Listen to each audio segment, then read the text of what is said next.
twice. What's up everybody? Today I had my test inside my programming class here in Japan, and I thought it was a good idea to show you what a test looks like in Japan. So I study game programming here in Japan, and today I tortured my teacher. So what does it mean? Let me explain. So this is my test here. So I translated it here in English so you can read. And first of all, I'm gonna show you what a Japanese test, Japanese Unity test looks like. And then I'm gonna show you what I made during class. So the idea for the test was to make a watermelon game inside Unity. So Unity is basically the software we use to make games. And a watermelon game, I also had no idea what a watermelon game is. So my idea was like, kind of like, you know, that in Japan, there's like a game where everybody like takes a stick and cuts open a watermelon. I thought it was that, but I was completely wrong. It's actually something completely different. So the test time was like 3 hours. Usually our class is like 2 times 1.5 hours. So it's pretty standard. And the way it's scored is like we get 25 points for each like requirement completed. So you can see these requirements here. And the idea is kind of like you're supposed to reach 100 points, but you can also get extra points. And not every student is gonna finish all the points. So even if you just complete half, you're at least gonna get like 75 or 100 points, which is pretty good. So it's pretty like a pretty forgiving test, I think. So what is written here is basically like how you're supposed to like hand in the test. And usually we are supposed to hand in the file, like the executable, and maybe even a video. So what is a watermelon game? So a watermelon game is defined, my teacher defined it as this. Basically, you're supposed to create 11 types of fruits that all fall with inside Unity using gravity. And if the fruits of the same size collide, they merge into a larger fruit. Basically, like think you have like apple and orange, and they combine and make, I don't know, like a small melon. And if if a lot of these fruits combine, it turns into a watermelon, and it disappears. I think this is kind of like wrong translated, a bit wrong translated, or maybe I made the wrong game. I don't know. But so another thing is like when merging, you get 20 points. So this is not like the test score. This is like actually inside the game, like you have points.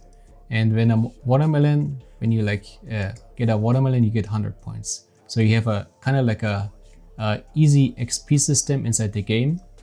And you can also see this inside the game. So that's another 25 points. So there's supposed to be a result screen, basically a game over, and a retry button. So in my game, I never managed to make the retry button, but I got the game over logic. Then implement UniRx. On the result screen, use reactive property to pause in-game behavior. Also, I never actually went to this step. Then add camera effects. Basically shake, vibrate, zoom in toward disappearing items. I got these actually. And then the next part is like use a particle system to display effects when fruits land.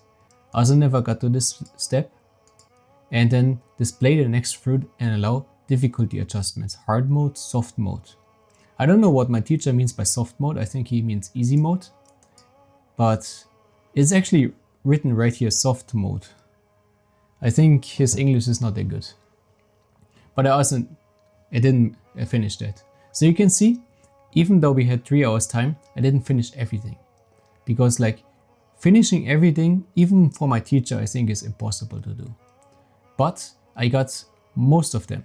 So I think I'm at least gonna score 75 or 100 points. So what did I actually make? So first of all, what I made was 3D.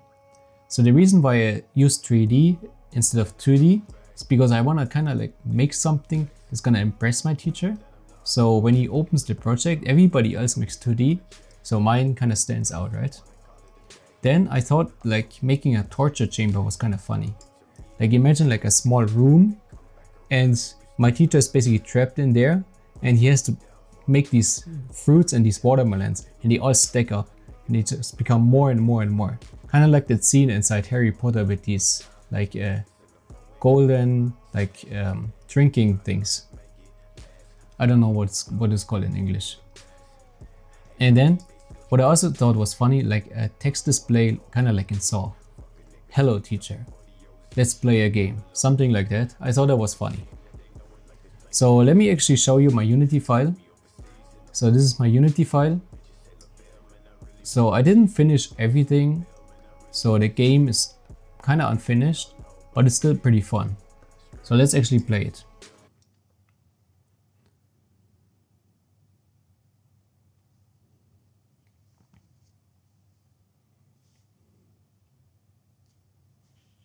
And this is how the game starts. And you got this timer over here. And when you click, you make these fruits, right? And when they collide, they make even bigger fruits until eventually it will become the green watermelon. And these will just stick around forever. So the room fills up. And here you can see your score. And the timer just counts down for 30 seconds. So let's make watermelons. And when the time runs out, game over. There's also a bit of a camera shake effect, but maybe you didn't see it. When it's game over, you cannot do anything any longer. Like I can click, nothing happens, and the score is here. There's no retry button because I didn't have enough time, but that's basically the game. And that's how I tortured my teacher inside Unity with my test. So this is just a short, simple video. Let me know what you think. Do you want to see this game as like a full finished product or not? So let me know in the comments. Other than that, see you in the next video. Bye.